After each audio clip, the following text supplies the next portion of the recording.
Yes, students, in this session we have discussed factors affecting the heat energy. Heat energy given to the body is directly proportional to the mass of body and also directly proportional to the rise in temperature. When we remove the proportional by proportionality constant, we get C, where C, small c is known as coefficient specific heat capacity or thermal specific thermal capacity or specific heat capacity. Yes, in this here Q amount of heat energy given to the body to rise required to rise the temperature, delta T rise in temperature, C specific heat capacity and M mass of body. Now how we define S specific heat capacity? So specific heat capacity is C equal to Q upon M delta T. S from equation C. If N equal to 1 kg and delta T equal to 1 Kelvin, then C equal to Q upon 1 into 1. So C equal to Q. It means specific heat capacity of the material of body is equal to the amount of heat energy required to rise the temperature of 1 kg of mass by 1 degree Celsius or 1 Kelvin. Yes, SI unit of specific heat capacity is joule per kg per Kelvin. So if we say how many factors amount of heat energy given to the body depend, first mass, heat energy directly proportional to mass. Second, rise in temperature, heat energy directly proportional to the rise in temperature of body. And third, material of body. Different bodies takes different amount of heat energy to rise its same temperature. It depends on the material of body. Yes. So that is specific heat capacity definition. Yes. Now next topic is, देखिए बच्चों, आज के session में हम सबसे पहले discuss कर रहे हैं factors affecting the heat energy. किसी बॉडी को दी गई हीट एनर्जी जो बॉडी का टेम्परेचर राइज करा रही है वो डिपेंड करती है मास पे, हीट एनर्जी और राइजिंग टेम्परेचर पे और साथ में मटेरियल ऑफ बॉडी पे। डिफरेंट मटेरियल की body different amount of heat energy लेती हैं सेम टेम्परेचर राइज करने के लिए। हम बात करें Q, तो Q डायरेक्टली प्रोपोर्शनल है M और डेल्टा T के। प्रोपोर्शनलिटी का आया तो C आया, तो Q equal to C M into delta T, जहाँ M mass of body, C specific heat capacity and delta T rise in temperature. अब स्पेसिफिक हीट कैपेसिटी की यदि डेफिनेशन देते हैं तो C equal to Q upon M delta T। M की value यदि 1 kg ले लें, डेल्टा T की 1 केल्विन लें, तो C equal to Q upon 1 into 1, तो C इक्वल टू Q। तो डेफिनेशन क्या हुई? Specific heat capacity is equal to amount of heat energy required to rise the temperature of 1 kg of body by 1 degree Celsius। वो heat energy जो 1 kg body का temperature 1 degree Celsius rise करा दे या 1 kelvin rise करा दे, वो amount of heat energy कहलाती है specific heat capacity. इस स्पेसिफिक हीट कैपेसिटी की ऐसा यूनिट है joule per kg per kelvin. Now next topic is thermal capacity और heat capacity. Yes, thermal capacity is thermal capacity. Yes, thermal capacity is the amount of heat energy required to rise the temperature of body by 1 Kelvin. Yes, it is denoted by capital C and dash. So formula of thermal capacity C dash equal to Q upon delta T. That heat energy which rise the temperature of body by 1 Kelvin is called thermal capacity. ऐसा unit of thermal capacity is joule per Kelvin, and if we put in equation 1 put Q equal to MC delta T, then C dash equal to mc delta t upon delta t. So delta t cancel out. So c dash equal to m into c. This is the relation between thermal capacity and specific heat capacity. Where small c is specific heat capacity and c dash heat capacity or thermal capacity and m mass of body. So we can say thermal capacity of body depend on mass of body and specific heat capacity. Yes. Now next this is the thermal capacity. तो देखो बच्चों thermal capacity next term हमारी thermal capacity है heat capacity, वो heat energy जो किसी body का temperature 1 degree Celsius rise करा देती है उसे कहते हैं 1 केल्विन राइज करा देती है हीट एनर्जी, वो कहलाती है thermal capacity. Thermal capacity C dash equal to हम लिख सकते हैं Q upon delta T, heat energy upon rising temperature. इसकी ऐसा यूनिट जूल पर केल्विन. अब यदि हम इक्वेशन 1 में Q को mc डेल्टा T रखें तो mc delta T upon delta T, delta T से डेल्टा T कैंसिल हो गया तो C डैश आया m into C. yes, C dash is thermal specific heat capacity, small c specific heat capacity और m mass of body. Now next topic is water equivalent. yes, next topic water equivalent. yes, water equivalent is the mass of water which takes same amount of heat energy to rise the same temperature as given body required to rise same temperature to take same amount of heat energy. Look, that is the body A. It takes 2000 joule heat energy. It takes 2000 joule of heat energy to rise temperature 10 degrees Celsius, and that is the water. And that is the water whose mass is 3 kg, and it takes 2000 joule of heat energy to rise same temperature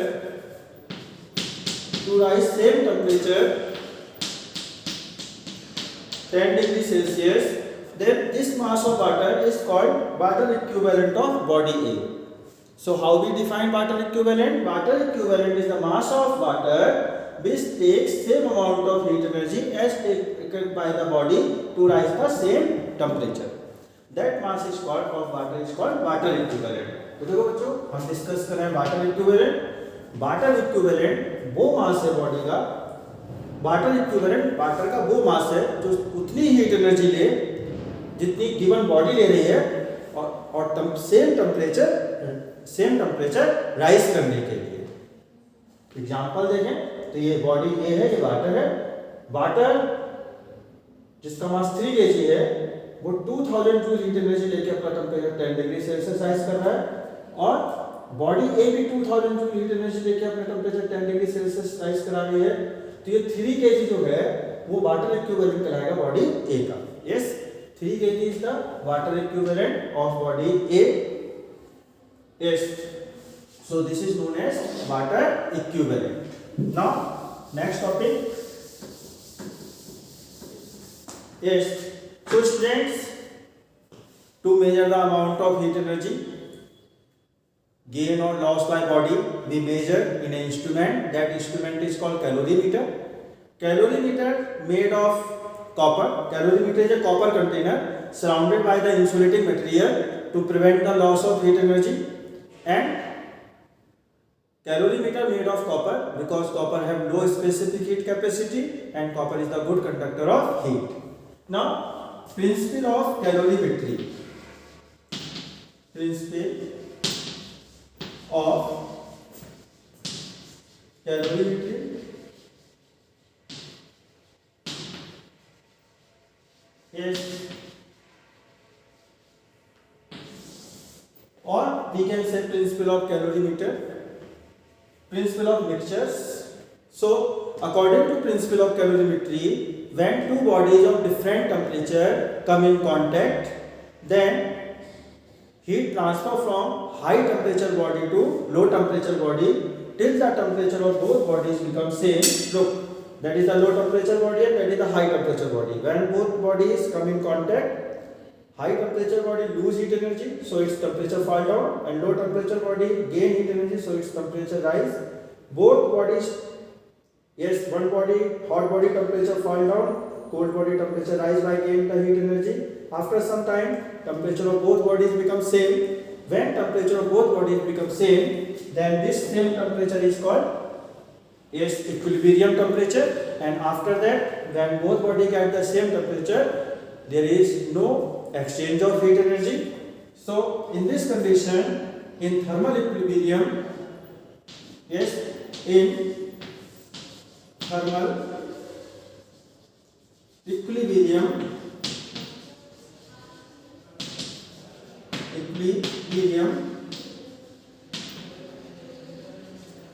heat loss by hot body, heat loss by hot body equal to heat gain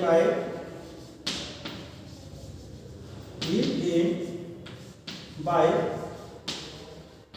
cold body. Yes. So according to principle of calorimetry, when two bodies of different temperature come in contact, then heat start to flow from high temperature to low temperature till the temperature of both bodies become same. When temperature becomes same, then heat loss by hot body is equal to heat gain by cold body. Look, for example, there is two bodies A and B. Yes, there is two bodies A and B. A have mass m1, specific heat C1 and temperature T1, and B have mass m2, specific heat C2 and temperature is T2. Here T1 is greater than T2, so A body has high temperature, so A body is the hot body, and B body is the cold body. Yes. Now, when both bodies come in contact with each other, then heat start to flow from high temperature to low temperature till the temperature of both bodies become same. Suppose that common temperature is T. Then heat lost by hot body. Look, initial temperature of hot body is T1, and after losing the heat energy, its temperature fall down up to and become T. So how much heat energy lost by body? M1 C1 bracket T1 minus T equal to heat energy. Now there is the cold body, heat transfer. Cold body takes the heat energy, gain the heat energy, so temperature of cold body rise from T2 to T. So T is higher than T2. So how much heat energy gained by cold body? M2 C2 bracket T minus T2. Yes. So look. Yes. So open the bracket. So M1 C1 T1 minus M1 C1 T equal to M2 C2 T minus M2 C2 T2. Now M2 cross multiply the term. We can write M1 C1 T1 plus M2 C2 T2 equal to M2 C2T plus M1 C1T. So we can write M1 C1T1 plus M2 C2T2 equal to bracket M2 C2 plus M1 C1 bracket goes into T.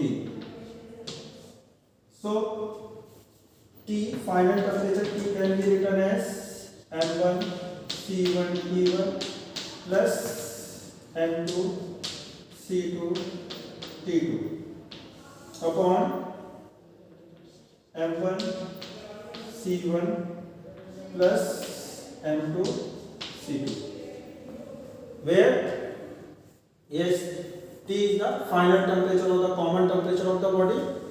तो देखिए बच्चों, principle of calorimetry या principle of mixture. बच्चों, heat energy किस body में कितनी heat, जब दो बॉडी मिक्स की जाती है, जब दो बॉडी डिफरेंट टेम्परेचर कांटेक्ट में लाई जाती हैं, तो किस बॉडी ने कितनी हीट एनर्जी गेन या लॉस की, इसके लिए हम एक्सपेरिमेंट के लिए एक एपरेटस यूज करते हैं जिसे कहते हैं कैलोरीमीटर। कैलोरीमीटर एक कॉपर कंटेनर होता है जो इंसुलेटिंग मटेरियल से सराउंडेड होता है, ताकि उसके अंदर जो हीट लॉस या हीट गेन, जब दो body different body heat exchange कर रही हैं तो बाहर हीट एनर्जी का लॉस ना हो। Wooden insulating material prevent the loss of heat energy. Calorimeter copper का इसलिए बनाया जाता है कि कॉपर की लो स्पेसिफिक हीट कैपेसिटी है, तो कम से कम हीट एनर्जी एब्जॉर्ब करके अपना टेम्परेचर जो अंडर कंटेंट्स है उनके इक्वल कैलोरीमीटर अटेन कर लेता है। यस, दूसरा copper good conductor of heat है। अब बात करते हैं प्रिंसिपल ऑफ कैलोरीमेट्री की। तो देखो, प्रिंसिपल ऑफ कैलोरीमेट्री कहता है कि जब दो बॉडी डिफरेंट टेम्परेचर के कांटेक्ट में लाई जाती हैं तो हीट एनर्जी का एक्सचेंज होता है। देखिए, दो डिफरेंट टेम्परेचर की बॉडी है, लो टेम्परेचर बॉडी है, हाई टेम्परेचर। जब दोनों कांटेक्ट में लाएंगे तो हाई हीट एनर्जी हमेशा हाई टेम्परेचर से लो टेम्परेचर की तरफ फ्लो होती है। तो heat energy high temperature body heat energy loss कर रही है, low temperature body heat energy gain कर रही है, जब तक कि दोनों का टेम्परेचर सेम ना हो जाए। जब सेम हो जाएगा तो तब हीट एनर्जी का एक्सचेंज नहीं होगा। तो देखिए, हम कह सकते हैं when two bodies of different temperature come in contact then heat energy start to flow from high temperature to low temperature till the temperature of both bodies become same. तो in thermal equilibrium heat loss equal to heat gain। तो देखो बच्चों, हमने area, दो body है A और B जिनका मास m1 m2 है, स्पेसिफिक हीट C1 C2 है, टेम्परेचर T1 T2 है। जब दोनों को कांटेक्ट में लाए, यहाँ T1 ग्रेटर देन T2 है तो T1 हॉट बॉडी है, T2 कोल्ड बॉडी है। A बॉडी हॉट बॉडी है, B बॉडी कोल्ड बॉडी है। जब दोनों कांटेक्ट में लाए तो हॉट बॉडी से हीट एनर्जी कोल्ड बॉडी को ट्रांसफर हो रही है, टेम्परेचर हॉट बॉडी का फॉल हो रहा है, कोल्ड बॉडी का राइज हो रहा है। और एक कंडीशन ऐसे है कि दोनों का सेम टेम्परेचर हो गया, कॉमन टेम्परेचर T। तो हॉट बॉडी ने कितनी हीट एनर्जी लॉस की, देखिए T1 टेम्परेचर था और T रह गया, तो हॉट बॉडी ने कितनी हीट एनर्जी लॉस की, m1 C1 ब्रैकेट में T1 - T। और कोल्ड बॉडी का टेम्परेचर T2 था और हीट एनर्जी गेन करके उसका फाइनल टेम्परेचर T हो गया। तो ये कोल्ड बॉडी ने कितनी हीट एनर्जी गेन की, m2 C2 bracket T - T2। हमने ब्रैकेट ओपन किए, so m1 C1 T1 minus m1 C1 T equal to m2 C2 T minus m2 C2 T2। हमने क्रॉस मल्टीप्लाई किया, T वाली term इधर, बाकी term इधर, cross multiply किया तो T equal to m1 C1 T1 plus m2 C2 T2 upon m1 C1 plus m2 C2। इस फार्मूले से हम कॉमन टेम्परेचर की कैलकुलेशन कर सकते हैं जो बॉडी डिफरेंट टेम्परेचर के कांटेक्ट में आ रही है। Students, water have a high specific heat capacity. Specific heat capacity of water is 4200 joule per kg per Kelvin. It means 1 kg water required 4200 joule heat energy to rise its temperature by 1 degree Celsius or 1 Kelvin. That is a very large amount of heat energy. Due to that reason, water used for different applications, water used as an effective coolant, and water used also as a heat reservoir. It can absorb large amount of heat energy and with rising small amount of temperature, because when water takes 1 kg water absorb 4200 joule heat energy, then its temperature will be rise by 1 degree Celsius. So there are various applications of the high specific heat capacity of water as a effective coolant, water used as a heat reservoir. Yes, तो देखो बच्चों, water की specific heat capacity बहुत high होती है। Water की specific heat होती है 4200 joule per kg per kelvin. इसका मतलब है 1 केजी का वाटर 4200 जब जूल हीट एनर्जी एब्जॉर्ब करेगा तब उसका टेम्परेचर 1 डिग्री सेल्सियस राइज होगा। इसकी वजह, इस एप्लीकेशन, इस हाई स्पेसिफिक हीट कैपेसिटी की वजह से वाटर को कई अलग अलग एप्लीकेशंस में यूज करते हैं। वाटर एक इफेक्टिव कूलेंट के रूप में यूज होता है, वाटर हीट रिजर्वर के रूप में यूज होता है। Yes, so in this session we have discussed about the factors affecting the heat energy, specific heat capacity and principle of calorimetry. Yes, thank you.